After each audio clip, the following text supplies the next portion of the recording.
క్రీస్తునందు ప్రియ దేవుని బిడ్డలందరికీ యేసుక్రీస్తు వారి అతి శ్రేష్టమైన నామంలో శుభాభివందనలు తెలియజేస్తూ ఉన్నాను. నేటి దినాన ప్రకటన గ్రంథంలో ఉన్న 7 సంఘాలలో సార్దిస్ను గురించిన పాఠాలు మనం నేర్చుకుందాం. ప్రకటన గ్రంథం 3వ అధ్యాయం 1వ వచనం నుండి 6వ వచనం వరకు ఈ యొక్క సంఘానికి దేవుడు తెలియజేసిన విషయాలు, అందులో ఉన్న మెచ్చుకోలు, అందులో ఉన్న గద్దింపు, ప్రభు మెచ్చుకున్న విషయాలు, ప్రభుకి బాధ కలిగించిన విషయాలు ఏమున్నాయో మనం ధ్యానం చేద్దాం.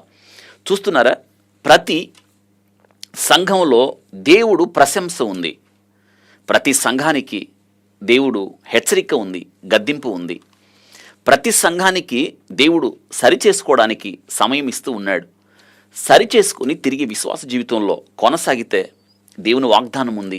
ఒకవేళ దేవుడిచ్చిన సమయాన్ని సద్వినియోగం చేసుకోకపోతే దేవుడు శిక్షిస్తాను అంటున్నాడు.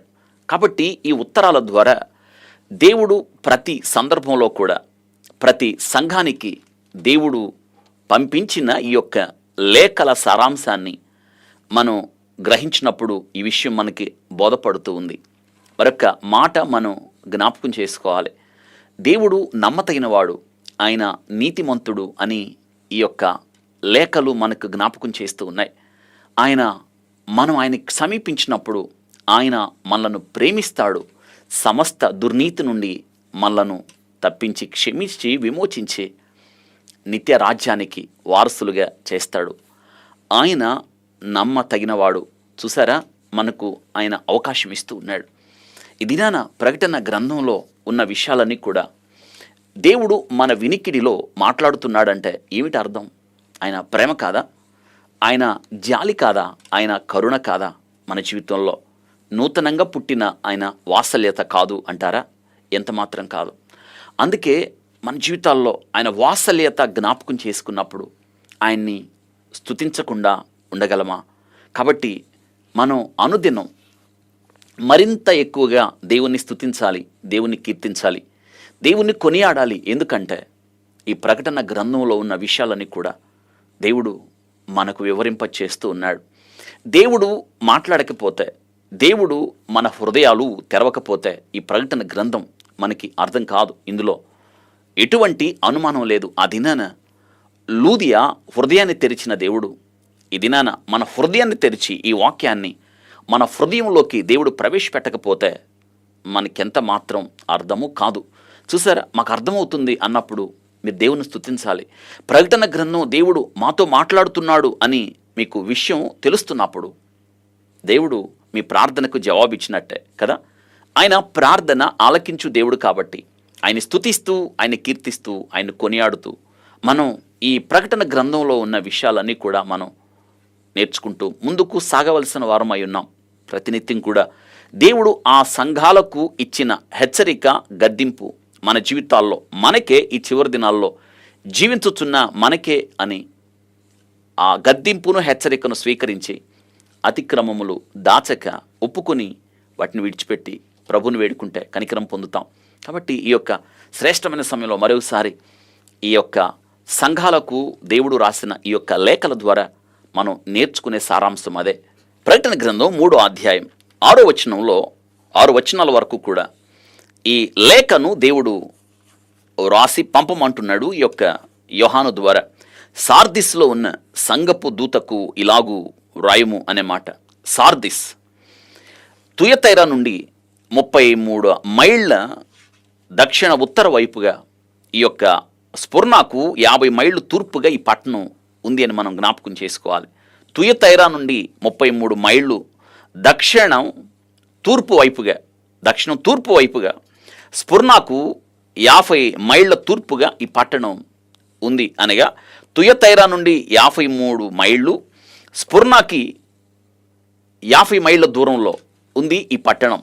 ఈ పట్టణము చాలా ధన సమృద్ధి కలిగిన పట్టణంగా భావించేవాళ్ళు. ఎందుకంటే అక్కడ ప్రవహించే నది పరివాహక ప్రాంతాల్లో అక్కడున్న ఇసుకలో బంగారం ఉన్నది అని ఆ బంగారాన్ని వెలికి తీసి దాని ద్వారా ఆ కాలంలో వ్యాపారము చేసినట్లుగా మనం చరిత్రలో చూస్తాం. అంటే అక్కడ బంగారం దొరికింది కాబట్టి అది ధన సమృద్ధి గల పట్టణం అయి ఉన్నది అని మనం జ్ఞాపకం చేసుకోవాలి. అక్కడ ప్రవహించే నది, ఈ యొక్క పట్టణము మధ్య ప్రవహించే నది ప్రాక్టోస్ నది ప్రవహిస్తూ ఉండేది. ఈ నదిలోనే బంగారం ఇసుకతో కలిసి ఉన్నదని చెప్పబడేది. అందువలన ఆ ఇసుకను వెలికి తీసి దానిలో ఉన్న బంగారాన్ని సేకరించి వ్యాపారం చేసేవాళ్ళు ధన సమృద్ధి కలిగిన పట్టణంగా మనం చూస్తాం ఇక్కడ.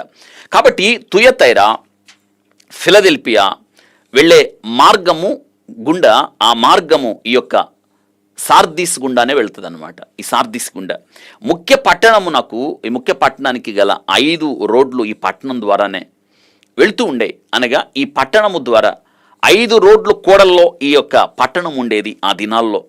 కాబట్టి జనసంచారం చాలామంది ఈ యొక్క పట్టణాన్ని గుండానే దాన్ని కలిపే 5 రోడ్ల కూడలి ఆ జన ప్రవాహంలో ఈ పట్టణం వ్యాపార సమృద్ధిలో బాగా అభివృద్ధి చెందింది. రవాణా బాగా ఉంది. కాబట్టి ఎప్పుడైనా ఒక పట్టణానికి రవాణా బాగా ఉంది అంటే ఆ పట్టణం వ్యాపార పరంగా అభివృద్ధి చెందుతుంది అన్నమాట. అంతే కదా. పైగా నేను ఇందాక జ్ఞాపకం చేసినట్టు అక్కడ బంగారము దొరికేది అనేది. కాబట్టి ఈ యొక్క పట్టణము వ్యాపారంలో అభివృద్ధి చెందింది.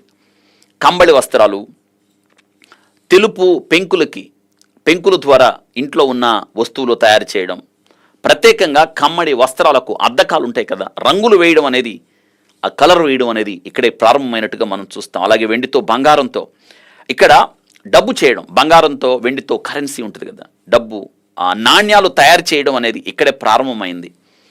ఈ ప్రాంతమందు గల సమాధులు ఆ దినాల్లో, దానికన్నా ముందుగా చాలామంది చనిపోయారు. వాళ్ళ సమాధుల్లో ఆ దినాల్లో బంగారము దాచేవారని ఒక నానుడు. చాలా వరకు కూడా ఇటీవల కాలంలో శాస్త్రవేత్తలు, తవ్వకాలు జరిపే శాస్త్రవేత్తలు ఉన్నారు కదా, పురావస్తు శాస్త్రవేత్తలు, వారి తవ్వకాలలో వారు ఆ ప్రాంతాన్ని తవ్వి చెప్పింది ఏంటంటే అక్కడున్న సమాధుల్లో చాలా వరకు కూడా బంగారము దాచబడి ఉన్నదని.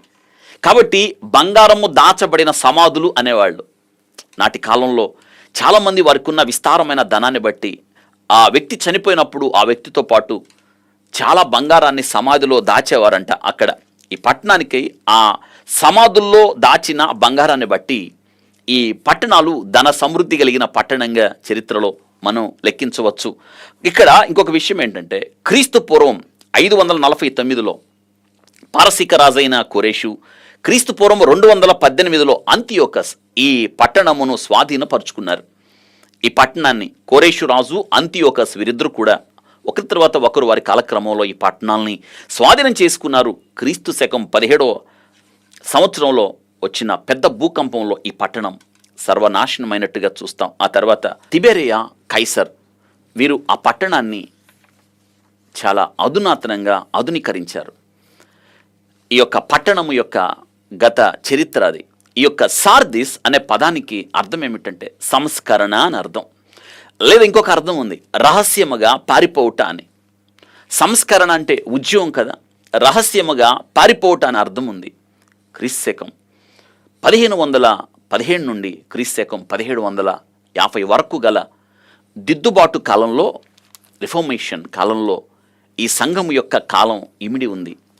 క్రీస్తు శకం 1517 క్రీస్తు శకం 1750 మధ్య కాలంలో వచ్చిన చాలా సంస్కరణలో ఈ యొక్క సంఘము ఉంది. ఆత్మీయ అంధకారము నుండి పారిపోయిన మార్టిన్ లూథర్ కావచ్చు, విక్లిఫ్ కావచ్చు, స్ట్రింగ్లీ మొదలైన వారి జీవిత ఘట్టాలు చాలా ప్రాముఖ్యమైనవి సంఘకాలంలో.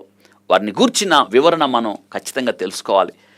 క్రీస్తు శకం 1517 క్రీస్తు శకం 1750 మధ్య ఉన్న ఈ కాలంలో మార్టిన్ లూథర్ గారిని మనం ఆలోచించినప్పుడు సంస్కరణలు ఎలా తీసుకొచ్చాడో చూడండి. మార్టిన్ లూథర్ గారు 1400 క్రీస్తు శకం 1483 నుండి 1546 వరకు ఆయన ప్రొటెస్టెంట్ మతానికి స్థాపకులయ్యాడు. ఆయన మనకు తెలుసు ఆయన తెచ్చిన సంస్కరణలో నీతిమంతుడు విశ్వాసం మూలముగా జీవించునని, ఆయన ద్వారా సంఘానికి కలిగిన మేలులు అన్నీ కాదు. మార్టిన్ లూథర్ గారి గురించి చదివితే మనకి అర్థమవుతుంది. విశ్వాసము ద్వారా మాత్రమే రక్షణ అని, క్రైస్తవ విశ్వాసమునకు పునాది పరిశుద్ధ గ్రంథమును చదవడం, పరిశుద్ధ గ్రంథాన్ని జీవితానికి అన్వయించుకోవడం అని, నీతిమంతుడిగా తీర్చబడే క్రియ కేవలం విశ్వాసము ద్వారా మాత్రమేనని ఘంటాపదంగా ఆయన ఆ సంస్కరణలు తీసుకొచ్చాడు. ఆయన చేసిన మేలులు అంతా ఇంత కాదు. క్రీస్తు 1483 నుండి క్రీస్తు 1546 వరకు, ఆ తర్వాత కాలంలో సింగ్లీ క్రీస్తు 1485 నుండి క్రీస్తు 1531 వరకు మార్టిన్ లూథర్ గారికి సహకారి, తోటి సేవకుడిగా మనకు కనిపిస్తాడు. ఆ తర్వాత జాన్ కాల్విన్. ఈ జాన్ కాల్విన్ గురించి మనకు తెలిసిన క్రీస్తు 1509 నుంచి క్రీస్తు 1564 వరకు క్రైస్తవ విశ్వాసం యొక్క గొప్ప వేద పండితుడిగా అతడు చేసిన సేవ గొప్పది. జాన్ కాల్విన్, ఆయన గురించిన చరిత్ర మీకు దొరికితే, ఈ యొక్క సంస్కరణకర్తలు, సంస్కరణలు తీసుకొచ్చిన వారు, వీరు జీవిత చరిత్రలు మీరు ఖచ్చితంగా సంపాదించి చదువుకోండి. ఎక్కడైనా మేలుకొని, మనకు ముందు దేవుని సేవకులు ఎన్ని కష్టాలు పడ్డారో. ఈ దినాన ఈ పరిశుద్ధ గ్రంథం నీ దగ్గర ఉండడానికి కారణం ఎవరో తెలుసా? ఆలోచించండి. Martin Luther. ఆలోచించండి, ఈ గ్రంథం ఇంతగా చలామణిలోకి రావడానికి కారణం ఎంతమంది అసూలు బాసారు, ప్రాణాలు పెట్టారు. ఆలోచించండి. ఇవన్నీ మీరు చదువుకోవాల్సిన వారై ఉన్నారు. ఆ తర్వాత జాన్ నాక్స్, క్రీస్తు 1515 నుండి క్రీస్తు 1572 వరకు ఒక్కడే స్కాట్లాండ్ నుండి రోమా మతాన్ని తరిమికొట్టాడు. క్యాథలిక్ మతాన్ని, సంఘములోకి వచ్చిన విగ్రహారాధనని ఈ ఒక్క జాన్ నాక్స్ ఎదురు నిలబడ్డాడు. క్రీస్తు ప్రభును ప్రతిష్ఠించాడు. ఆయన సిలువ ఘట్టాన్ని ఆవిష్కరించాడు. విశ్వాసాన్ని తన జీవితంలో అతడు చూపించగలిగాడు. నీతిమంతుడు విశ్వాస మూలంగా జీవించునని. ఆ తర్వాత రోజల్ విలియమ్స్ క్రీస్తు 1604 నుండి 1684 వరకు అమెరికా దేశం నుండి మొట్టమొదట బాప్తిస్మ సంఘాన్ని ప్రారంభించాడు ఆయన. ఇలాగా అనేక మంది జీవితాలను మనం చూసినప్పుడు వారి యొక్క సేవ నిరతి ఎంత గొప్పగా ఉందో ఆలోచించండి. ఎన్ని సంస్కరణలు వచ్చాయి. కాబట్టి ఇక్కడ సార్దిస్ అనే పదం ఇక్కడ మనం నేర్చుకోవాలి. సంస్కరణ అనే దిశగా మనకి సాగింది ఈ సంఘకాలం. ప్రత్యేకంగా ఇక్కడున్న Martin Luther, Zwingli, John Calvin, John Knox, Roger Williams, వీళ్ళందరూ కూడా ఏ రీతిగా సంస్కరణలు తీసుకొచ్చారో మనం చూస్తాం ఇక్కడ. అనగా వీరందరూ కూడా ఉద్యోగం కలిగిన కాలంలో ఆత్మీయ అంధకారము నుండి పారిపోయి వారు వెలిగించబడ్డమే కాకుండా ఈ ప్రపంచాన్నే వెలిగించారు. ఈ సంఘకాలంలో మనం అదే చూస్తాం. ఒకనప్పుడు ఈ యొక్క సార్దిస్ చాలా ప్రఖ్యాతిగాంచిన నగరం. ఈ యొక్క నగరం హెర్మెస్ పర్వత పంక్తుల్లో ఒకటైన ట్మోలస్ అనే పర్వత శిఖరంపై, అనగా భూమి నుండి దాదాపు 1500 ఎత్తుల అడుగులో కట్టబడి ఉంది ఈ యొక్క నగరం. అంత గొప్పగా కట్టారు ఈ నగరాన్ని. అనగా నిట్ట నిలువుగా భూమి నుండి ఉన్న ఈ ట్మోలస్ పర్వత శిఖరం, అది 1500 అడుగుల ఎత్తు అన్నమాట. చుట్టూ ఏ శత్రువు రాలేనటువంటి శత్రు దుర్భేద్యమైన కోట ఇది. దాని బురుజులు కట్టబడి శత్రువులు దాని వైపు కన్నెత్తి కూడా చూడలేనటువంటి సురక్షితంగా ఉన్నది అని ఆ కాలంలో ఈ సార్దిస్ పట్టణానికి ఆ ప్రజలకున్న నమ్మకం. అయితే 2 సార్లు ఈ పట్టణం శత్రువుల చేతికి చిక్కింది. 2 సార్లు కారణం ఒకటే. ఏమిటి అంటే, ఈ యొక్క సార్దిస్ నగర వాసులకు తమ కోట భద్రతని, కట్టుదిట్టమైన గోడలు ఉన్నాయని, ఏ శత్రువు కన్నెత్తి చూడలేనన్న నమ్మకంతో కావలి వారిని అప్రమత్తంగా ఉంచడంలో కూడా అశ్రద్ధ చూపారు. అంటే ఇక కావలి వారు అవసరం లేదు. కావలి వారు ఉన్నా కానీ కావలి వారిని అప్రమత్తం చేయలేదు. ఎందుకంటే శత్రువులు ఎంత మాత్రం ఆ కోటను ఎగబాకలేరు. శత్రువు ఎంత మాత్రం రాలేడు. వారు అనుకున్నట్టు జరగలేదు. శత్రువు రానే వచ్చాడు, ఎగబాకాడు, దానిలో ప్రవేశించాడు. శత్రువుల చేతికి దొరికిపోయింది. ఇంకొక విషయం ఏంటో తెలుసా? ఇక పుంజుకోలేకపోయింది ఈ యొక్క సార్దిస్. శత్రువు చేతికి దొరికిపోయింది. ఆలోచించండి, వారిలో ఉన్న శ్రద్ధ, వారి పట్టణాన్ని వారు నాశనం చేసుకున్నారు. వారికి ఉన్న ధన సమృద్ధి వారి పట్టణాన్ని నాశనం చేసుకున్నారు. వారికి ఉన్న నిర్లక్ష్యం. విచారకరమైన సంగతి ఏమిటంటే ఆ నగరం ప్రదర్శించిన బుద్ధిహీనత, వారికి ఉన్న అశ్రద్ధ, వారికి ఉన్న నిర్లక్ష్యం ఆ కాలంలో సంఘాలను కూడా ప్రదర్శించింది.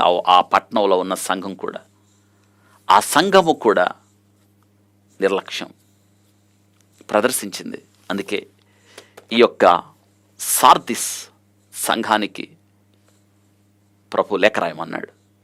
ఆ లేఖ చూసినప్పుడు ఈ యొక్క సంఘములో ఉన్న విషయాలు ఏమిటో మనకి బోధపడతాయి. రండి చదువుకుందాం. 7 నక్షత్రములు దేవుని 7 ఆత్మలు గలవాడు చెప్పు సంగతులేవనగా, నీ క్రియలను నేను ఎరుగుదును, ఏమనగా జీవించుచున్నావన్న పేరు మాత్రం ఉన్నది కానీ నీవు మృతుడివే. దేవుడు అంటున్న మాట చూడండి. 7 నక్షత్రములు దేవుని 7 ఆత్మలు గలవాడు చెప్పు సంగతులేవనగా, 7 నక్షత్రములు దేవుని యొక్క 7 ఆత్మలు ఏమిటో మనం, దేవుని 7 ఆత్మలు ఏంటో మనం తెలుసుకున్నాం. 7 నక్షత్రములు కలిగిన వాడు, తన చేత 7 నక్షత్రములు పట్టుకున్నవాడు క్రీస్తు ప్రభువే. చెప్పు సంగతులేమనగా ఆయన చెప్తున్నాడు, క్రీస్తు ప్రభు చెప్తున్నాడు, నీ క్రియలను నేను ఎరుగుదును అన్నాడు. ఆయన క్రియలు ఎరిగి ఉన్నాడు. మన క్రియలు ఆయనకి తెలుసు. నీ గురించి నీకన్నా నీ గురించి బాగా ఆయనకి తెలుసు. నీ క్రియలను నేను ఎరుగుదును అన్నాడు. జీవించుతున్న పేరు మాత్రం ఉన్నది కానీ నువ్వు మృతుడివే. నువ్వు అనుకుంటున్నావు నేను జీవిస్తున్నానని, కానీ నువ్వు మృతుడివే అంటున్నాడు ప్రభు. అవును కదా, జీవించుచున్నవన్న పేరు మాత్రం ఉన్నది సంఘం. బ్రతుకుచున్నట్టు చచ్చిన సంఘం ఇది. నువ్వు మృతుడివే అంటున్నాడు. నీ క్రియలు నా దేవుని ఎదుట సంపూర్ణమైనవిగా నాకు కనబడలేదు కనుక. చూసారా, ఆయన క్రియలను ఎరుగుదును అన్నాడు. నీ క్రియలు నా దేవుని ఎదుట సంపూర్ణమైనవిగా నాకు కనబడలేదు అంటున్నాడు. అని కనపడకపోతే ఏంటి పరిస్థితి? దినాన ప్రభు మన గురించి అటువంటి సాక్ష్యం చెప్తే ఏంటి మన సంగతి? ఆలోచించండి. నీ క్రియలు సరిగ్గా లేవంటే, సంపూర్ణమైనవిగా కనిపించట్లేదని ఆ దినాన ఆ సంఘంతో చెప్పాడు. ఈ దినాన నేటి వర్తమాన కాలంలో జీవించుతున్న నీకు నాకు ఈ ఉత్తరం, ఇప్పుడు ఈ ఉత్తరాన్ని చదువుతున్న మనం, నీ క్రియలు ఎలా ఉన్నాయి ఆలోచించండి. జీవించుచున్నావన్న పేరు మాత్రం నీకున్నది కానీ ప్రభు అంటూ ఉన్నాడు, నువ్వు మృతుడివే అన్నాడు. నీ క్రియలు నా దేవుని ఎదుట సంపూర్ణమైనవిగా నాకు కనబడలేదు కనుక అంటున్నాడు. అనగా సంపూర్ణమైనవిగా ఉండాలి మనం దేవుని ఎదుట, అన్నిట్లో సంపూర్ణమైనవిగా ఉండాలి, సంపూర్ణులుగా ఉండాలి. పరలోకమందున్న మీ తండ్రి పరిపూర్ణుడు కనుక మీరు అన్ని విషయాల్లో పరిపూర్ణులై ఉండండి అంటున్నాడు. గమనించారా ఇక్కడ ఆసక్తికరమైన విషయం? కనపడలేదు కనుక జాగురూకుడవై చావనై ఉన్న మిగిలిన వాటిని బలపరచుము. హెచ్చరిక, జాగురూకుడవై ఇకనైనా జాగ్రత్త పడి చావనై ఉన్న మిగిలిన వాటిని బలపరచుము. చావనై ఉన్న మిగిలిన వాటిని ఇకనైనా మిగిలిన వాటిని ఇంకేమైతే ఉన్నాయో సరిచేసుకో. ఏమిటి ఆ మిగిలినవి మన వాక్యంలో చూస్తాం. నీవెలాగ ఉపదేశం పొందితవో ఎలాగు వింటివో జ్ఞాపకం చేసుకొని, నువ్వు పొందిన ఉపదేశం, నువ్వు విన్న వర్తమానం, ఈ దినాన నువ్వు వింటున్న వర్తమానం అంటున్నాడు, దానిని గైకొనొచ్చు, మారు మనసు పొందుము. గైకొనొచ్చు. ప్రభు చెప్పేది ఎప్పుడు ఇదే. దేవుడు మాట్లాడే మాట వినాలి, విని గైకొనాలి. ప్రకటన గ్రంథం ప్రారంభం కూడా చెప్పేది ఇదే. వినువాడు చదువువాడు వాటి చొప్పున గైకొనువాడు ధన్యుడు. ఇప్పుడు ప్రభు చెప్తున్న మాట కూడా ఈ సార్దిస్ సంఘంతో, ఈ ఉపదేశం విను, దాని ప్రకారం చేయి, లోబడు అంటున్నాడు ప్రభు. చూసారా, గైకొనుచు మారు మనసు పొందుము.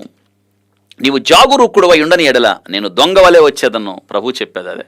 దొంగవలే వస్తాను అన్నాడు. తెలుస్తుందా? దొంగ వచ్చే సమయం తెలుస్తుందా? దొంగ చెప్పొస్తాడా? అవును కదా. మనం నిర్లక్ష్యంగా ఉన్నప్పుడు, జాగరూకత లేనప్పుడు, ఏముందిలే అన్నప్పుడు, అజాగ్రత్తగా ఉన్నప్పుడు దొంగ వచ్చేస్తాడు. దొంగ చెప్పిరాడు.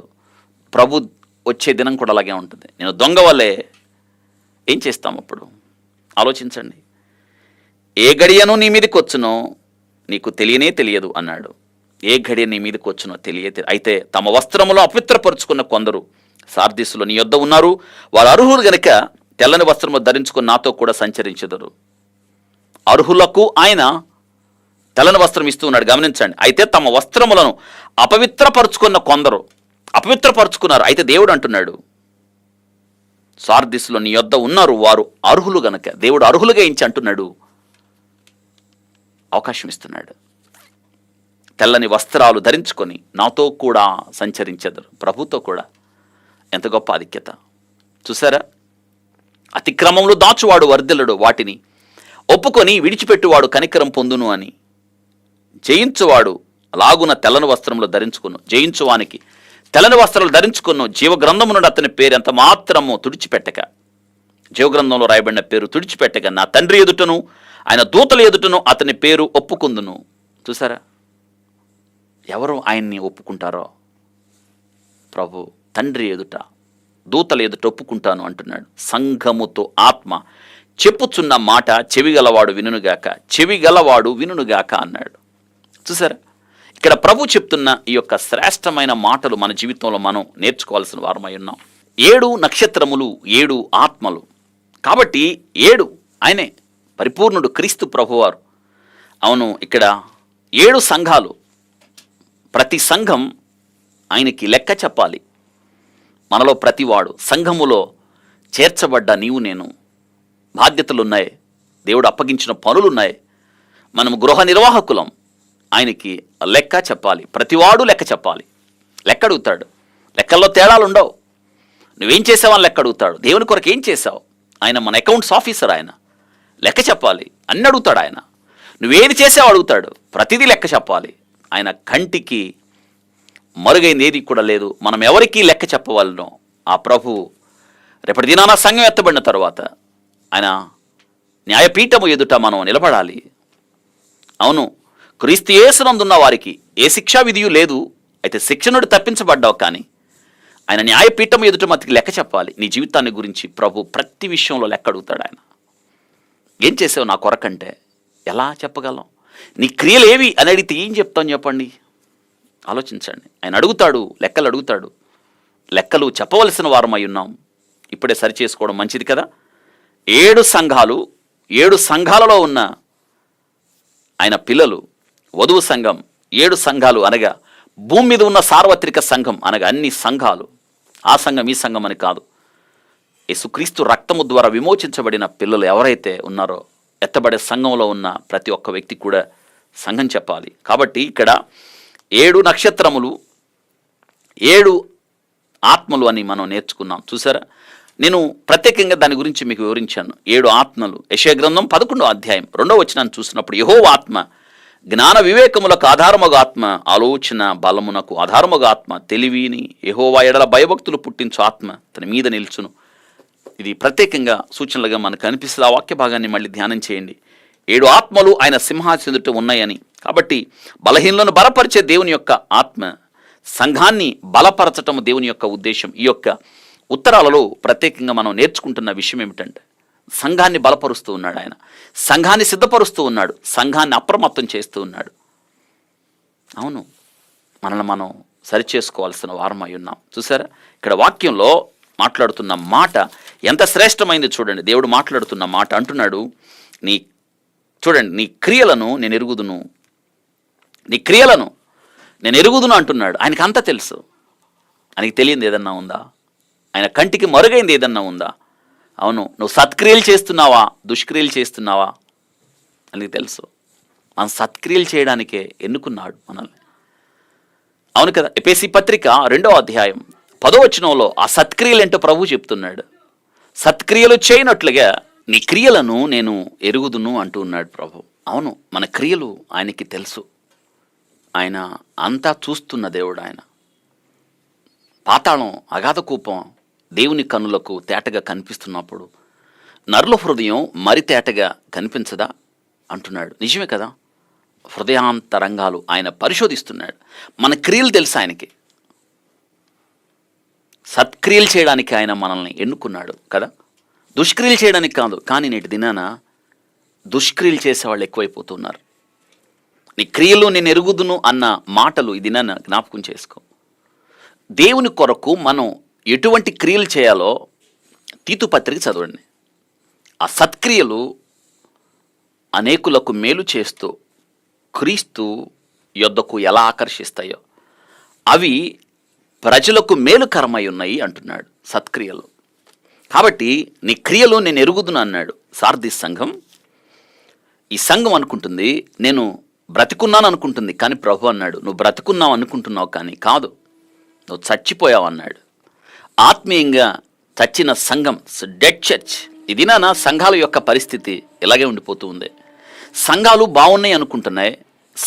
సంఘాలు అనగా సంఘంలో చేర్చబడ్డ దేవుని పిల్లలు వాళ్ళు అనుకుంటున్నారు మేము భక్తి చేస్తున్నాం, ప్రభువుకు సమీపంగా ఉన్నాం, వాక్యానుసారంగా జీవిస్తున్నాం, ప్రార్థన చేస్తున్నాం, క్రమం తప్పకుండా ఆరాధనకు వస్తున్నాం, కానుకలు ఇస్తున్నాం, ఆరాధనలో పాలు పంపులు పొందుతున్నాం అని అనుకుంటున్నారు. కానీ పరీక్షిస్తున్నది ఆయన. నువ్వు మృతుడివే అంటే ఏంటి మన సంగతి? ఇదినా అకస్మాత్తుగా దేవుడు మన గురించి మాట్లాడాల్సి వస్తే నువ్వు చచ్చిన వాడిగా నాకు కనిపిస్తున్నావంటే ఏంటి మన సంగతి ఆలోచించండి. సార్దీస్ సంఘం అనుకుంటుంది నేను బాగున్నాను అనుకుంటుంది. దేవుడు అన్నాడు నీ క్రియలు బాగలేవన్నాడు. దేవుడు చెప్తున్నాడు నువ్వు బ్రతికున్నాను అనుకుంటున్నావు, కాదు నువ్వు చచ్చినా అని విను. ఇది నీ దృష్టిలో నిన్ను చూసుకోవడం కాదు, ప్రభు ఏమనుకుంటున్నాడో అది కావాలి. నా గురించి నేను చెప్పే సాక్ష్యం, నా గురించి ఇతరులు చెప్పే సాక్ష్యం కొంతవరకు కావాల్సి వస్తుంది, కానీ దేవుని సాక్ష్యం కావాలి. దేవుడు చెప్తున్నాడు ఈ సంఘాన్ని గురించి. ఎవరో సాక్ష్యం చెప్తుంది చూసారా? 7 నక్షత్రములను దేవుని 7 ఆత్మలు గలవాడు చెప్పు సంగతులేనమనగా దేవుడు నిన్ను అరికాల నుంచి నండెత్తి వరకు స్కాన్ చేసేస్తాడు. ఆయన స్కాన్ చేస్తాడు, ఈ సంఘానికి స్కాన్ చేస్తాడు ఆయన. ఏది కూడా ఆయనకి కంటికి కనిపించింది ఏది కూడా ఉండదు. చూసారా? ఆత్మీయంగా చచ్చి బ్రతికున్నాను అనుకుంది, కానీ దేవుడు కొలత వేసినప్పుడు, దేవుడు కొలతలు చూసినప్పుడు, ఆయన త్రాసులో తూచినప్పుడు ఈ సంఘం తేలిపోయింది. అందుకే ప్రభు చెప్తున్నాడు నువ్వు తిరిగి బ్రతకవలసి ఉంది, తిరిగి మారు మనసు పొందాలి అని ప్రభు చెప్తూ ఉన్నాడు. ఆలోచించండి. అనగా ఈ యొక్క సంఘం ఆత్మీయంగా చచ్చిన స్థితిలో ఉంటే ఇంకా పాపంలో కొనసాగుతూ ఉంది, లోకాచారాల్లో ఇంకా జీవిస్తూనే ఉంది, వాక్యానుసారంగా జీవించకుండా అవిధేయత ఇంకా కొనసాగుతూనే ఉంది. దేవుడు ఏదైతే చేయమన్నాడో, ఏ మార్గంలో అయితే నడవమన్నాడో నడిచినట్టే నడిచి తన మార్గం ఎంచుకొని ఉంది. దేవుని మాట వింటున్నట్టే ఉండి తన సొంత ఆలోచన ప్రకారం నడిచింది. అందుకే హృదయం పాడైపోయింది. ఆ సంఘం యొక్క హృదయం అంత గాయాల. యెషయా గ్రంథం 1వ అధ్యాయంలో చూసినట్లుగా ఇంకా ఎంతకాలం కొట్టబడదు దేవుని మాట వినకుండా, దేవుని మాటకు లోబడకుండా, వాక్యానికి స్పందించకుండా. ఆ దినాల్లో సంస్కరణలు వచ్చిన కాలం అని తెలుసుకున్నాం మనం.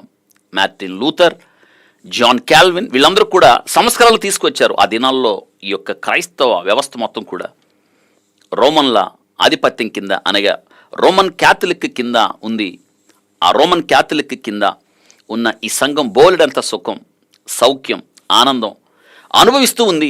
భక్తి లేదు, దానికి మించి శక్తి లేదు. ఎలాగైనా బ్రతకచ్చు, దేవుని దగ్గరికి వస్తే ఆయన క్షమించేస్తాడు. పాప పరిహార పత్రాలు ఉన్నాయి. మీరేం పాపం చేశారో ఆదివారం వచ్చి ఒప్పుకోండి, సరిపోద్ది. ఆయన క్షమిస్తాడు. ప్రేమామయుడు, కరుణామయుడు. మీరు పాపాలు ఏం చేశారో మా చెవుల్లో చెప్పండి, మేము దేవునికి చెప్తాం, విన్నవిస్తాం. మీరు చేసిన పాపాలను బట్టి మీరు వెల చెల్లించండి, పాప పరిహార పత్రాలు అమ్ముతామని ఆ దినాల్లో ప్రజలను మభ్యపెట్టారు వాళ్ళు. జనాలు కూడా అజ్ఞానులుగా సంఘములో ఉండి వారు చేసిన పాపాలను బట్టి వచ్చి ఆ రోమ ఆధిపత్యం కింద రోమన్ క్యాథలిక్ ఆ పాదిరి గారికి చెప్పేవాళ్ళు, మేము ఈ వారం ఈ పాపాలు చేసాం ఆయన చెవులో చెప్పేవాళ్ళు. ఆయన తీసుకెళ్ళి దేవుని చెవులో చెప్పేవాడంట. కాబట్టి ఆయన తిరిగి దేవుడు ఆయన చెవులో చెప్తే నువ్వు చేసిన పాపాలకి వెల ఇంత అనగానే ఆ ధనం ఇచ్చి ఆ పత్రాలు కొనుక్కునేవాళ్ళు. ఆ వారంతో ఆ పాపం పోయిద్ది. పాప పరిహార పత్రాలు. ఇది ఆ సంఘం యొక్క స్థితి. బాగున్నాను అనుకుంది, ఆర్థికంగా అభివృద్ధి చెందింది, ఆర్థికంగా ఎదిగింది. ఇందాక నేను దాని యొక్క స్థితిని, చరిత్రను మనం నేర్చుకున్నప్పుడు బహుగా అభివృద్ధి చెందింది ఆర్థికంగా. ఎందుకంటే అక్కడ విస్తారంగా దొరికే బంగారం, అక్కడ పారే నదుల్లో ఇసుకలో కలిసిన బంగారాన్ని బట్టి వ్యాపారం చేసి విపరీతంగా ధనార్జన చేశారు, విపరీతంగా సంపాదించారు ఆ దినాల్లో. కానీ ఇంత స్థితి ఉన్న సంఘం ఆర్థికంగా చచ్చిన స్థితిలో సుఖభోగాల యందు ప్రవర్తించున్నది బ్రతుకుచుండియు చచ్చినదై ఉండును అంటున్నాడు. పౌలు గారు తిమోతికి రాస్తూ 1 తిమోతి పత్రిక 5వ అధ్యాయం 6వ వచనంలో అంటున్నాడు, సుఖభోగము యందు ప్రవర్తించున్నది బ్రతుకుచుండియు చచ్చినదై ఉన్నది అంటున్నాడు. నిజమే కదా, ఆలోచించండి. యాకోబు పత్రిక 2వ అధ్యాయం 26వ వచనంలో క్రియలు లేని విశ్వాసం మృతం కదా. సంఘము క్రియలను కొనసాగించాలి, క్రియలను కనపరచాలి. ప్రభు ఏ రీతిగా మన జీవితంలో తన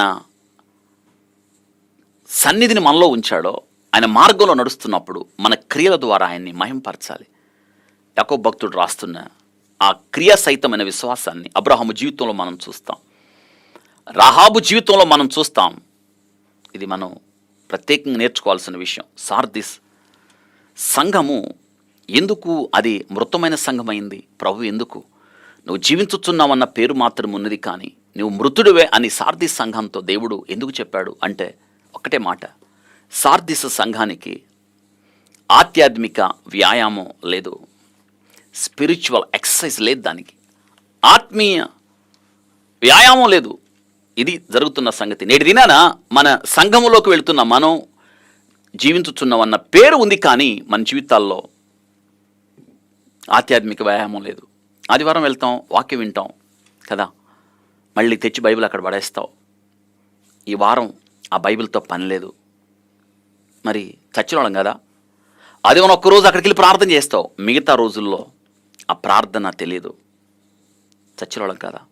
ఆదివారం 2 గంటలు దేవునితో సహవాసం, మిగతా రోజులతో ఆ దేవునితో సహవాసమే లేదు, చచ్చినోళ్ళం కదా. పౌలు గారు తిమోతికి రాస్తూ అంటాడు, చూడండి ఈ శ్రేష్టమైన విషయంలో, తిమోతి నేను వచ్చు వరకు చదువుట యందు, హెచ్చరిక చేయుట యందు, బోధించుట యందు జాగ్రత్తగా ఉండుము అంటున్నాడు. జాగ్రత్తగా ఉండు. దేవుడు వచ్చు వరకు మన జీవితంలో ఈ సాధన, దేవుని వాక్యం చదవడం, ప్రార్థన చేయడం, కొందరు మానుకుంటున్నట్లుగా సమాజముగా కూడుకొనుట మానుకొనక ఆ దినము సమీపించున్న కొలది హెబ్రీ పత్రిక 10వ అధ్యాయం 24-25 వచనాల్లో మనం చూస్తాం. కాబట్టి ఇక్కడ దేవుడు వచ్చు వరకు మనం క్రియలు కనబరుస్తూ మన విశ్వాసాన్ని కాపాడుకుంటూ భక్తి జీవితంలో కొనసాగుతూ దేవుడు నాకిచ్చిన తలాంతులు పెద్దల హస్త నిక్షేపము వలన చేయగా ప్రవచన మూలముగా నీకు అనుగ్రహించబడి నీలో ఉన్న వరమును అలక్ష్యించేద్దు. తిమోతి నీ అభివృద్ధి అందరికీ తేటగా కనబడి నిమిత్తము వీటిని మనస్కరించుము, వీటి అందే సాధకము చేసుకొను. వీటి అందే సాధకం. ఈరోజు సాధకం చేయాలి. ప్రకటన గ్రంథం మనం చదవకుండా దాచేసాం, రకరకాలు మనం సాకులు వెతికాం. ఇది చదివిన అర్థం కాదని, ఇది మనం చదవకూడదని, ఇది మూయబడిన గ్రంథం అని, ఇది చదివితే శోధనలు వస్తాయని, తప్పులు దొరికితే ఇందులో రాయబడిన శాపాలని మన మీదకి వస్తాయని కదా సాకులు వెతికాం, చదవలేదు. కానీ దేవుడు ఎంత కృప కలిగిన వాడు చూడండి. ఏ గ్రంథం అయితే అర్థం కాలేదో, ఏ గ్రంథం అయితే చదవకూడదు అనుకున్నావో, దానిని దేవుడు మీ ముందుకు తీసుకొచ్చి గంటలు గంటలు మాట్లాడుతూ ఉన్నాడు మీకు అర్థమయ్యే భాషలో కదా. ఇంకా నువ్వు సాధన చేయకపోతే ఎలాగా భక్తిని? ఇంకా ఈ భక్తిని నువ్వు నేర్చుకోకపోతే ఎలాగా? సాకులు వెతుకుతావా? ఇంకా లేదు. ఆ పరిస్థితి నుండి బయటికి రండి. దేవుడు అంటున్నాడు, నీ క్రియలు నాకు తెలుసు, నువ్వు జీవించుచున్నావన్న పేరు ఉన్నది, కానీ నువ్వు చచ్చిన దానవు అని. ఇకనైనా బ్రతకండి, భక్తిని సాధకం చేసుకోండి.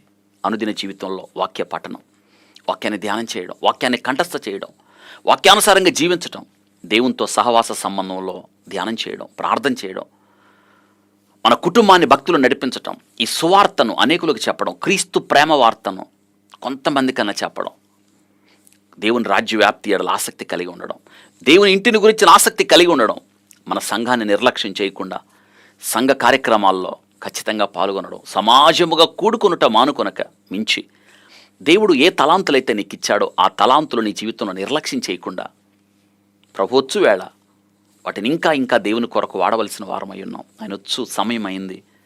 నువ్వు ఇంకా మృతి చెందిన స్థితిలో ఉండకండి. సార్దిస్ క్రియలు మంచివి కాదు, అదే కదా, నీ క్రియలు మంచివి కాదు అంటున్నాడు.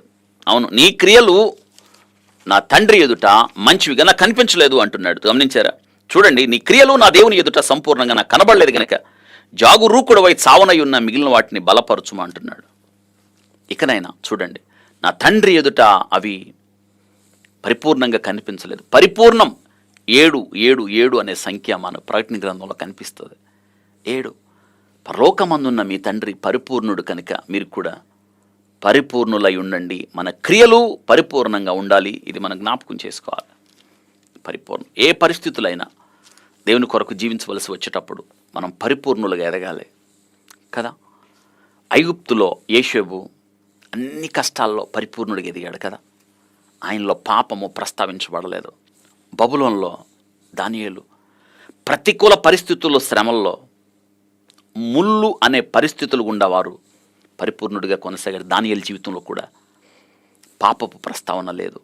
మించి పౌలు గారు కదా, ఆయన ముళ్ళుతోనే తన జీవితకాలం అంతా ముళ్ళు భరిస్తూ బ్రతికాడు. అవును కదా. అందుకే ప్రభు మాట్లాడుతున్నాడు, ఇంకా చచ్చిన స్థితిలో ఉన్నావా? దేవుడు మాట్లాడుతున్నాడు, క్రియలు లేకుండా ఉన్నావా? నీ క్రియలు పరిపూర్ణంగా లేవా? అయితే ఆలోచించు, మెలకువ, ఇకనైనా నువ్వు మెలకువ కలిగి ఉండు. ప్రభు వచ్చే సమయం అయింది, నువ్వు మెలుక ఉండాలి. ఎందుకంటే దొంగ వాళ్ళే వేస్తాడు ఆయన. అనుకూల సమయంలో నువ్వు అనుకూల చూడండి అంటున్నాడు. నీవు చూడండి, చావనయున్న మిగిలిన వాటిని బలపరచుము. నువ్వు ఎలాగ ఉపదేశం పొందితువో, ఎలాగ వింటివో జ్ఞాపకం చేసుకొని గైకొనొచ్చు, మారు మనసు పొందుము. నువ్వు జాగురు కూడా ఉండని ఎడల నేను దొంగ వలె వచ్చేదను, ఏ గడియ నీ మీదకి వచ్చానో నీకు తెలియదు అంటున్నాడు. చూసారా, ఆయన వస్తాడు, ఆయన వచ్చి వేళ అయింది.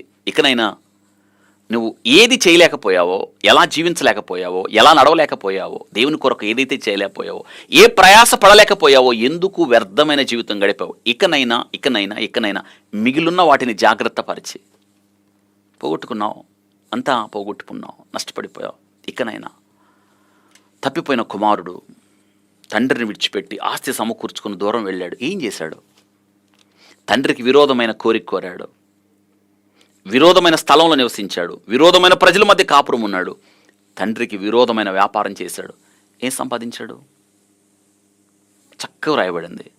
అదంతయు ఖర్చయిన తర్వాత, కరువు వచ్చింది, అదంతా ఖర్చయిన తర్వాత ఇప్పుడు జ్ఞాపకం వస్తూ ఉంది, నా తండ్రి ఇంట పనివారికి సైతం సమృద్ధి ఉంది. ఈ తండ్రి దగ్గర సమృద్ధి ఖర్చు అయిపోదు, ఎప్పుడు ఖర్చు అవ్వదు. ఆయన ఐశ్వర్యవంతుడు, ఆకాశ మహాకాశాలు పట్టజాలని దేవుడు ఆయన. భూమి దాని సంపూర్ణత యెహోవాయే, 1000 కొండల మీద పశువులంతా కూడా ఆయనయే కదా.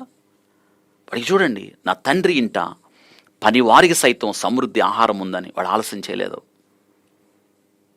పరిగెత్తుకుంటా తండ్రి దగ్గరికి వచ్చాడు. గమనించండి, వాడు ఇంకా దూరముగా ఉండగా తండ్రి వాడిని చూసి పరిగెత్తి వాడి మెడ మీద పడి ఏడ్చి వాడిని తిరిగి కుమారుడి స్థానాన్ని ఇచ్చాడు. ఎందుకు?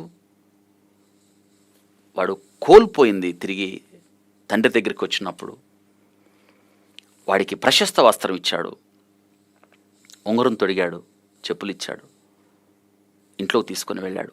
ఇకనైనా తండ్రి అడుగుల్లో నడవమని. ఇదే కదా చెప్పులు, సమాధాన సువార్త వలనైనా సిద్ధ మనసు జోడి, తండ్రికి తగినట్టుగా వస్త్రాలు, ఉంగరం, అధికారిక గుర్తు. పనివాడిగా ఉంటానన్నాడు, కాదు కుమారుడిగా ఉండు అని. ఇకనైనా అదే కదా.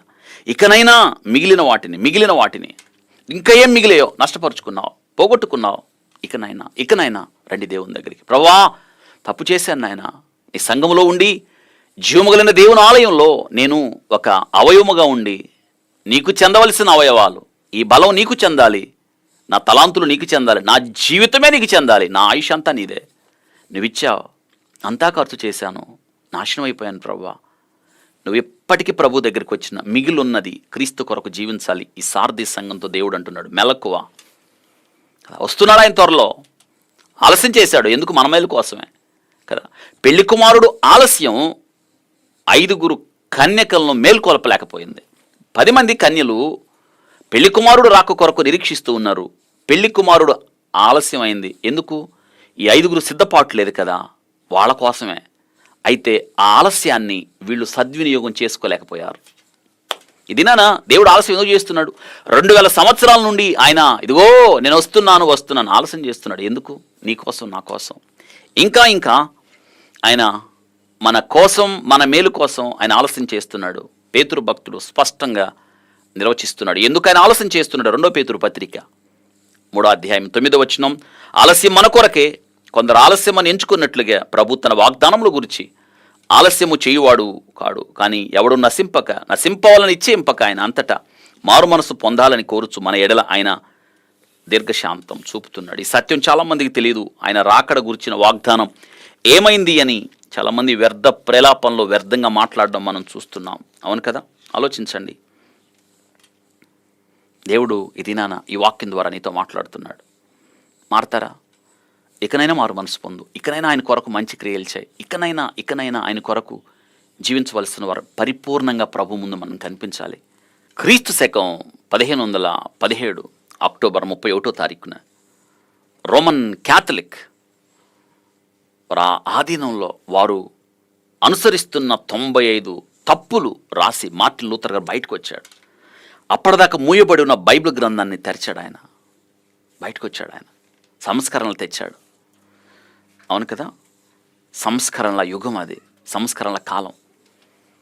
వెలుగులోకి తీసుకొచ్చాడు బైబిల్ గ్రంథాన్ని. నీతిమంతుడు విశ్వాసం మూలముగా జీవించునని అంధకారం పోప్ కాలంలో ఉన్న భ్రష్టు పట్టిన క్రైస్తవ వ్యవస్థని తెలుగు వెలుగుమయం చేశాడు. విశ్వాసము ద్వారా జీవించాలని చెప్పాడు. అదే కదా, ఇక చావనయున్న ఇక మిగిలిన వాటి చేయండి అని. కాబట్టి ఈ రోమన్ క్యాథలిక్ నుండి వేరైపోయి ప్రొటెస్టెంట్లు వచ్చారు. ఇది మనకు చాలా శ్రేష్టమైన పాఠాన్ని నేర్పిస్తుంది ఈ యొక్క సార్దీస్ సంఘం కదా. కాబట్టి ఇక్కడ ప్రభు మాట్లాడుతున్నా, నీవు జాగరూకుడువై యుండని ఎడల నేను దొంగవలే వచ్చేదని అంటున్నాడు. నీవెలాగ ఉపదేశం పొందితువో ఎలాగూ వింటివో జ్ఞాపకం చేసుకుని దాన్ని గైకొనుచు మారు మనసు పొందుము అంటున్నాడు. ఉపదేశం గైకొను. ఎందుకు? ఆ ఉపదేశంలో జీవం ఉంది. సామెతల గ్రంథం 15వ అధ్యాయం 3వ వచనంలో జీవార్థమైన ఉపదేశమును అంగీకరించాలి, ఎందుకంటే జ్ఞానుల సహవాసం లభిస్తుంది. జీవార్థమైన ఉపదేశాన్ని నువ్వు అంగీకరించినప్పుడు జ్ఞానుల సహవాసం లభిస్తుంది అని మనం జ్ఞాపకం చేసుకోవాలి. చూసారా, ఈరోజు వాక్యం ద్వారా దేవుడు మనతో మాట్లాడుతున్నాడు. కీర్తనకారుడు అంటున్నాడు, నా మంచం మీద నేను నిన్ను జ్ఞాపకము చేసుకొని చుండగా క్రొవ్వు మెదడులు నాకు దొరికినట్లుగా నా ప్రాణము తృప్తి పొందుతున్నది. జ్ఞాపకం చేసుకోండి. ఏ ఉపదేశం విన్నావో, ఏ వాక్యం విన్నావో, ఏ వాక్యం ద్వారా దేవుడు మాట్లాడాడో, ఏ వాక్యము ద్వారా నువ్వు పట్టబడ్డావో, అది ఏ వాక్యము ద్వారా నువ్వు సంధించబడ్డావో దాన్ని జ్ఞాపకం చేసుకోవాలి. కీర్తనకారుడు అన్నాడే, నా మంచం మీద నేను నిన్ను జ్ఞాపకము చేసుకొని చుండగా, ఇదినా నువ్వు ఎక్కడున్నా ఆయన జ్ఞాపకం చేసుకో. అవును కదా? ఇదినా దేవుడు మనతో మాట్లాడుతున్నా, మీరు వినువారు మాత్రమే కాక దాని ప్రకారము జీవించువారై ఉండాలి. ప్రభు ఒక దినాన భూమి మీద ఉన్నప్పుడు ఒక స్త్రీ వచ్చి అంటది, నీవు కుడిచిన స్తన్యములు, నిన్ను మోసిన గర్భం ధన్యము అన్నప్పుడు ప్రభు అన్నాడు, అవును, కానీ దేవుని వాక్యం విని దాని ప్రకారం చేయువాడు మరి ధన్యుడు అని. లూకాసు వార్త 11వ అధ్యాయం 27-28 వచనాల్లో దేవుని వాక్యం విని ప్రభు వినమంటున్నాడు. కొండ మీద ప్రసంగం ముగింపులో కూడా ప్రభు అదే చెప్పాడు, ఈ నా మాటలు విని వాటిని చొప్పున చేయువాడు, వాటిని గైకున్నవాడు బండ మీద తన ఇల్లు కట్టుకున్నాడు. బండ మీద ఇల్లు కట్టుకోవాలి. ఆ బండ క్రీస్తే. 1 కొరింథీ పత్రిక 10వ అధ్యాయం మనం చూస్తాం. ఆ బండ క్రీస్తే వారిని వెంబడించింది. ఆ బండ 119వ కీర్తన 112వ చరణంలో, నీ కట్టడలను గైకొనుటకు నా హృదయమును నేను లోబరుచుకున్నాను అంటున్నాడు. హృదయమును లోబరుచుకున్నాను. మాట్లాడుతున్న మాటలు చూడండి. హృదయమును లోబరుచుకున్నాను, కాబట్టి నువ్వు జాగరూకుడు ఎండని ఎడలా నేను దొంగ వల్లే వచ్చేదను, ఏ గడియను మీదికి వచ్చేదను నీకు తెలియదు అంటున్నాడు. ఏ గడియను నీ దగ్గరికి వచ్చేదను. కాబట్టి మనం ఈ విపత్తు నుండి, ఆయన దొంగ వలే వస్తాడు, మనం సిద్ధపడుందాం. నిర్జీవ క్రియలు విడిచిపెడదాం. ప్రభును సంతోషపెట్టే క్రియలు పరిపూర్ణంగా మనం ప్రభు ముందు కనపడడానికి మనం భక్తిని సాధన చేద్దాం. దేవుడు చెప్తున్న మాట. కాబట్టి ఈ యొక్క విపత్తు నుండి తప్పించుకోవాలంటే మన జీవితాల్లో 5 ప్రాముఖ్యమైన విషయాలు ఆవశ్యకం. ఈ సార్దీస్ సంఘానికి అది ఏ రీతిగా మృతమైన సంఘమో ఆ మృతమైన స్థితిలో నుండి మనం సజీవమైన స్థితిలోకి రావడానికి 5 ప్రాముఖ్యమైన విషయాలు. మొట్టమొదట రాసుకోండి, మేలుకో. ఒక మొట్టమొదటి హెచ్చరిక. ఈ సంఘం ప్రభు ఆ సంఘానికి ఇచ్చిన హెచ్చరిక ఏమిటంటే, మేలుకో, ఇంకా ప్రమాదం రాకముందే. ఆయన దొంగ వలే వస్తానంటున్నాడు. సిద్ధపాటు లేకపోతే మనం విడిచిపెట్టబడతాం. ప్రభు మాట్లాడుతున్న మాట, మేలుకో. శత్రువు ఆలోచించండి, మేలుకో. ఆ యొక్క సార్దీస్ ఆ శత్రు దుర్భేద్యమైన 1500 అడుగుల ఎత్తులో ఒక కొండ శిఖరాగ్రం మీద కట్టబడిన కట్టడం అది. దాని చుట్టూ బురుజులు కట్టి, అయితే ఇంత ఎత్తున శత్రువు ఎలా ఎగబాకగలడో మనకు తిరుగులేదని అతిశయించారు. కానీ శత్రువు జ్వరపడి పట్టణాన్ని నాశనం చేసేసాడు. ఇప్పుడు ఆ యొక్క నిర్లక్ష్యం, అజాగ్రత్త సంఘంలో కూడా చూయించింది. బ్రతికుండాల్సిన సంఘం, సజీవమైన సంఘం మృతం అయిపోయింది. అందుకే ఇప్పుడే మేలుకో, మొట్టమొదట మేలుకో, ఇప్పుడే మేలుకో, ఆలస్యం కాకముందే. ఆయన దొంగ వలె వస్తున్నాను అంటున్నాడు. మేలుకొని మన జీవితాన్ని సరి చేసుకుందాం, మన జీవితాన్ని బాగు చేసుకుందాం. ఒప్పుకోవాల్సింది ఉంటే ఒప్పుకుందాం, కప్పుకోవద్దు, ఒప్పుకుందాం. ఇక రెండో విషయం, మిగిలిన వాటిని దృఢపరచుకో. అదే కదా, ఇక మిగిలిన వాటిని నువ్వు దృఢపరచుకోమంటున్నాడు. గమనించారా? జాగరూకుడు ఎండ నేను దొంగ వలె వచ్చేదను అంటున్నాడు. చూడండి, 2వ వచనం చివరి మాట, మిగిలిన వాటిని బలపరుచుకో, దృఢపరచుకో కదా. ఇంకా ఆశ నీవు దేవుని ఎడల సజీవంగా ఉంచుకోవచ్చు. లోకంలో ఆశ చచ్చిపోయింది, నిజమే కదా. సంఘంలో ఉన్న మన జీవితాల్లో కూడా చచ్చిన స్థితి. ఏమిటి ప్రయోజనం? ఇప్పుడు నువ్వు దేవుని వైపు రాగలిగితే ఇంకా నీకు అవకాశం ఉంది, అవకాశం ఇస్తానంటున్నాడు. తెల్లని వస్త్రాలు ధరింపచేసి ఆయనతో నువ్వు సంచరించవచ్చు అంటున్నాడు. నువ్వు ఇప్పటికీ అపవిత్రుడిగా జీవిస్తున్నా, నీ యొక్క వస్త్రాలు ఇంకా అపవిత్రమైనవి ప్రభువే అంటున్నాడు. ఇక కూడా నువ్వు దేవుని దగ్గరికి రావచ్చు, ఆయన వేడుకోవచ్చు. ఇంకా ఆశ ఉంది, ఆలోచించండి. ఇంకా దేవుడు నీకు ఆయుష్ ఇచ్చాడు, ఇంకా సమయం ఉంది, ఇంకా మారు మనసు పొందవచ్చు, ఇంకా జీవితం ఉంది, ఇంకా ప్రభు ఆయుష్ ఇచ్చాడు. ఇకనైనా దేవుని కొరకు జీవించాలి. ఆలోచించండి. ఇంకా ఇకనైనా నువ్వు ఆ స్థితిలో ఉండొద్దు, లేవనెత్తబడాలి. ఆలోచించారా? అవును కదా. సడలిన మోకాళ్ళు బలపరుచుకోండి. తిన్నని త్రోవలో నడవలసిన వారమై ఉన్నాం. మనం జ్ఞాపకం చేసుకుందాం. హెబ్రీ పత్రిక 12వ అధ్యాయం 12-13 వచనాలు చదవండి. 3వ విషయం, నీవు అంగీకరించినది, విన్నది జ్ఞాపకం చేసుకో. నువ్వేది విన్నావో, ప్రభు ఏది మాట్లాడాడో దాన్ని జ్ఞాపకం చేసుకో. వినువారు మాత్రమే కాక దాని ప్రకారం చేయువారు. అదే కదా, జీవార్థమైన ఉపదేశము అంగీకరించువానికి జ్ఞానుల సహవాసం దొరుకుతుంది. ఇక నువ్వేదైతే విన్నావో, ఏదైతే అంగీకరించావో దానిని, 4వ విషయం, ఆచరణలో పెట్టు. దానిని గైకొను, ఆచరణలో పెట్టు. నువ్వు విన్నది నీ జీవితంలో కనిపించాలి, ఆ మార్గంలో నడవాలి, ఆచరించాలి. నువ్వు వినువారు మాత్రమే కాక దాని ప్రకారం నడిచేవారై ఉండాలి అంటున్నాడు దేవుడు. ఇక 5వ విషయం, పశ్చాత్తాపడు. 5వ విషయం, అవును, పశ్చాత్తాపం. ఇప్పటిదాకా నువ్వేం పోగొట్టుకున్నావు, ఒక్కసారి ఆ ప్రభు మాటలు జ్ఞాపకం ఉన్నప్పుడు, ఆ మాటల్ని హృదయంలోకి వెళ్ళినప్పుడు మనకు పశ్చాత్తాపం వస్తుంది. నీ గతాన్ని గుర్తు చేసుకో. ఎందుకు జీవించలేకపోయావు? ఎందుకు దారి తప్పిపోయావు? దేవునితో సంబంధాన్ని ఎందుకు కొనసాగించలేకపోయావు? ఎందుకు విఫలమైన క్రైస్తవుడిగా ఉన్నావు? ఎందుకు మృతమైన క్రైస్తవుడిగా ఉన్నావు? ఆలోచించుకో. ఇకనైనా పశ్చాత్తాపడు. గత కాలాన్ని వదిలేసాయి. ఇకనైనా దేవుడు అంటున్నాడు, ఇకనైనా 5 విషయాలు. మేలుకో, మిగిలిన వాటిని దృఢంగా గట్టిగా పట్టుకో, నీవు అంగీకరించిన దాన్ని జ్ఞాపకం చేసుకో, ఆచరణలో పెట్టు. 5, పశ్చాత్తాపడు. ఈ సంఘానికి ప్రభు ఇచ్చిన శ్రేష్టమైన హెచ్చరికల ఉపదేశం. 4వ వచనం, అయితే తమ వస్త్రములను అపవిత్రపరుచుకున్న కొందరు సార్దీసులో నీ యొద్ద ఉన్నారు. వారు అర్హులు గనుక తెల్లని వస్త్రంలో ధరించుకొని నాతో కూడా సంచరించెదరు. జయించువాడు ఇలాగు తెల్లని వస్త్రంలో ధరించుకొనొచ్చు. జీవ గ్రంథములో నుండి అతని పేరు ఎంత మాత్రము తుడిచిపెట్టక నా తండ్రి ఎదుటను ఆయన దూతల ఎదుటను అతని పేరు ఒప్పుకొందును అంటున్నాడు. చూసారా, ఇక్కడ ఒక మెప్పును ఈ సంఘానికి దేవుడు ఇస్తూ ఉన్నాడు. తమ వస్త్రములు అపవిత్రపరుచుకున్న కొందరు సార్దిస్లో ఉన్నారు. వారు అర్హులు గనక తెల్లని వస్త్రాలు ధరింపచేస్తానంటున్నాడు. చూసారా, ఇక్కడ చూడండి, సంఘాల పట్టి క్రైస్తవులు చాలామంది పేర్లు ఉన్నాయి, కానీ వారిలో కొందరు మాత్రమే. గమనించండి, మన సంఘాల్లో చాలామంది జాబితా ఉంటుంది. ఈ మధ్యకాలంలో సంఘాల జాబితా ఇచ్చినప్పుడు వాళ్ళకి గుర్తింపు కార్డులు కూడా ఇస్తూ ఉన్నారు కొన్ని సంఘాల్లో.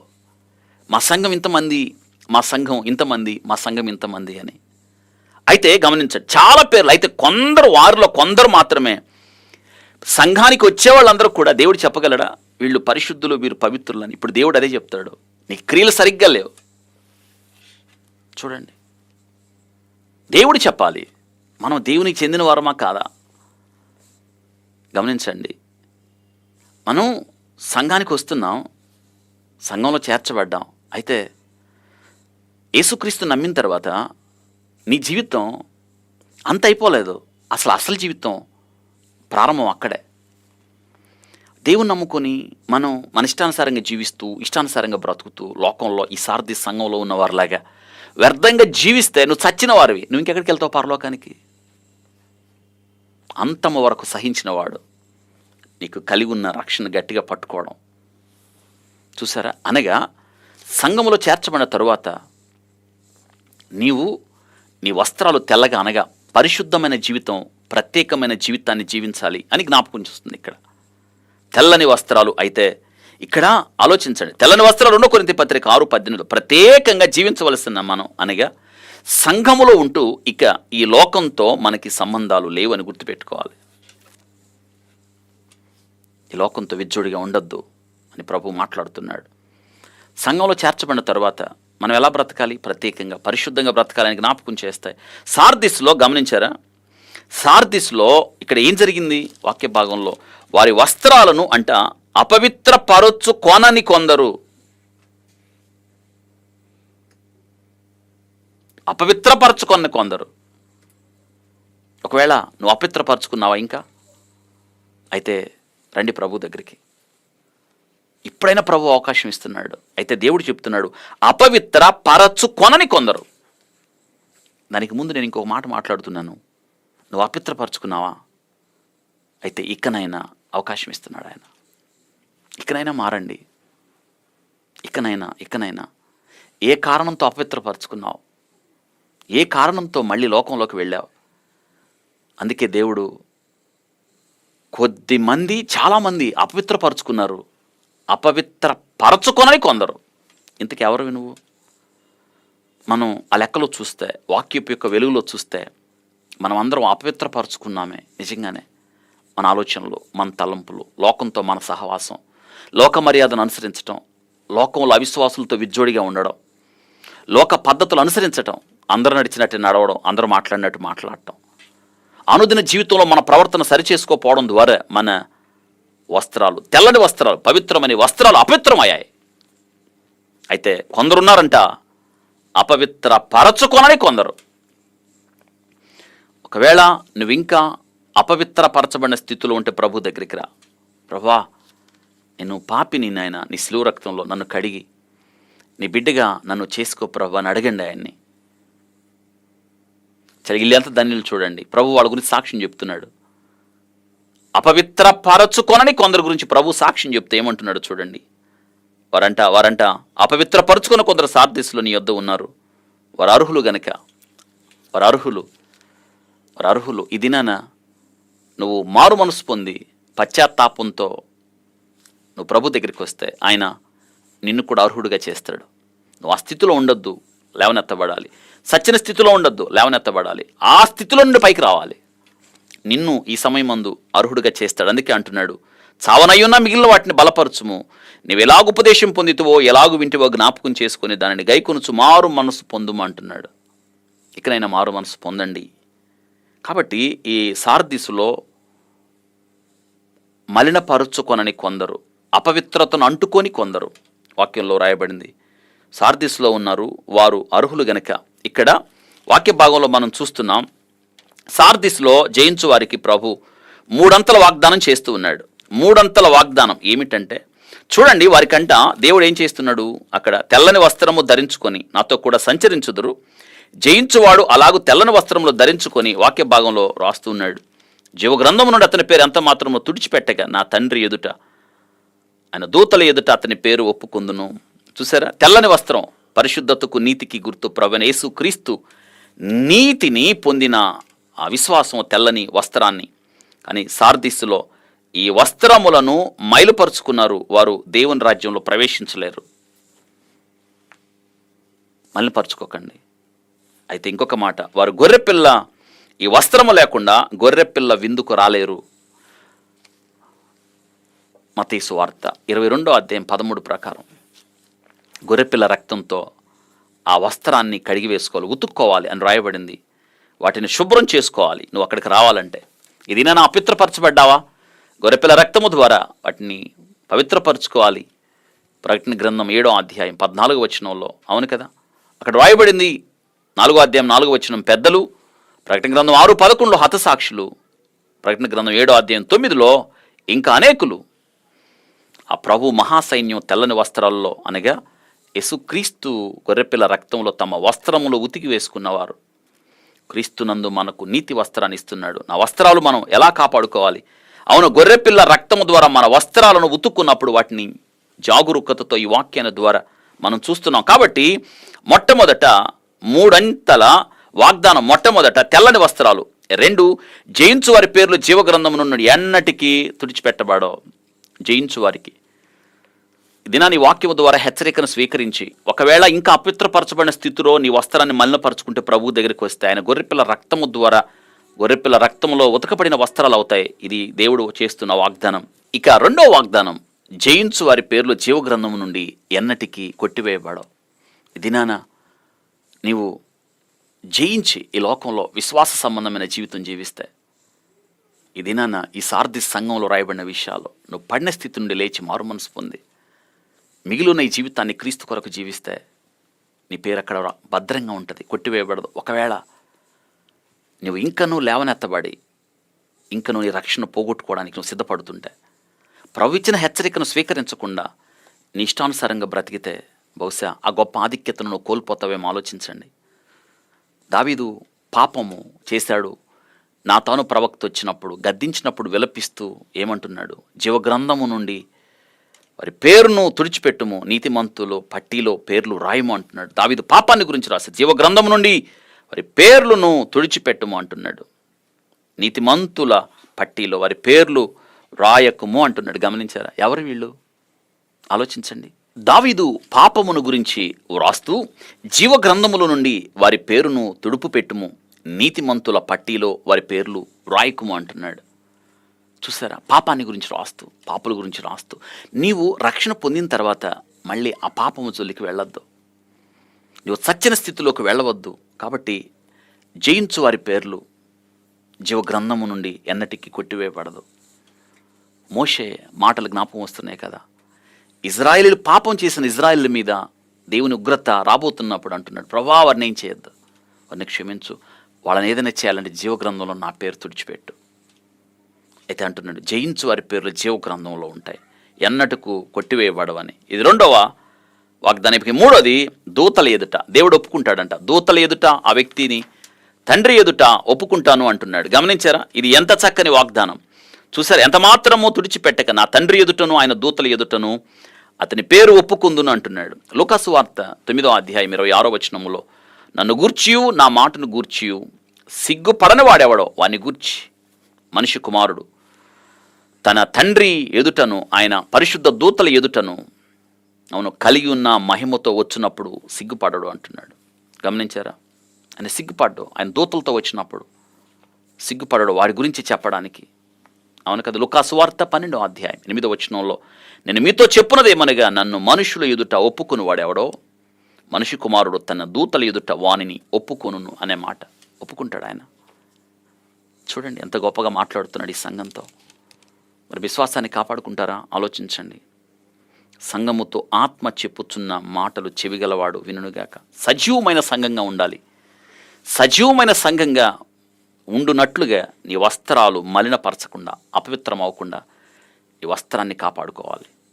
ఎలా కాపాడుకోవాలో మనం చూసాం కదా. దేవుని కొరకు ఎలా జీవించాలో చూసాం. సజీవమైన ఏ సంఘముకైనా, అవును, అది సజీవమైన సంఘం అని చెప్పడానికి 4 ఆధారాలు మనం చూస్తాం. క్యాంబెల్ మోర్గాన్ అనే గొప్ప దైవచనుడు చెప్తాడు, మొట్టమొదట సజీవమైన సంఘంలో గ్రోత్ ఉండాలి, పెరుగుదల. ఒక బిడ్డ సజీవమైన వాడ కాదా అని చెప్పడానికి ఏది ప్రాతిపదిక? బిడ్డ ఎదగాలి, గ్రోత్. సంఘం కూడా ఎదగాలి. నీ ఆధ్యాత్మిక జీవితంలో కూడా నువ్వు చస్తే ఎదగలేవు, బ్రతికున్నప్పుడు ఎదుగుతాం మొట్టమొదట. 2, ఆ సంఘం ఎదుగుతున్నది అని చెప్పడానికి సత్క్రియలు, అదే దయ, దట్స్ కంపాషన్. ఆ సంఘము సత్క్రియలు దయ కలిగి కొనసాగాలి. 3, యూనిటీ, ఆ సంఘంలో ఐక్యత ఉండాలి. ఇక 4వది ఎమోషన్, అనగా అనుభూతి. సంఘానికి కన్నీరు ఉండాలి. ఇప్పుడు సంఘం భారం భరించాలి. ఈ 4 ఉన్నప్పుడు ఆ సంఘం క్రీస్తులో సజీవమైన సంఘం అని చెప్తాం. ఈ యొక్క సంఘం చచ్చిన సంఘం. అందుకే చక్కని హెచ్చరికలో చక్కని సందేశం ప్రభు మాట్లాడుతున్నాడు. Growth, compassion, unity and emotion, ఇవి నీ జీవితంలో నువ్వు కలిగి ఉండాలి. ఒకవేళ నువ్వు ఇంకా ఆ స్థితిలో ఉంటే ఇప్పుడే లేవనెత్తబడి ప్రభు దగ్గరికి వస్తే, మారు మనసు పొంది పశ్చాత్తాపంతో ప్రభు దగ్గరికి వస్తే, మలినపరచబడిన నీ వస్త్రాన్ని ఆయన గొర్రెపిల్ల రక్తంతో ఆయన శుభ్రపరిచి ఉతికి నీకు ఆ వస్త్రాలు ధరింపచేసి తనతో సంచరించే గొప్ప భాగ్యం ఇస్తాడు. 3 అంతల వాగ్దానం ఇస్తాడు. దేవుడి యొక్క వాక్యమును ఆ సంఘానికి రాసిన హెచ్చరికలు, ఆ సంఘానంలో కనుగొన్న ప్రభు తప్పితాలు, ఆ సంఘానికి ప్రభు అనుగ్రహించిన దిద్దుబాటు దినాన అవన్నీ కూడా నేటి కాలం సంఘంలో జీవించుచున్న నీ కొరకు నా కొరకే స్వీకరిద్దాం. హృదయంలో భద్రం చేసుకుందాం.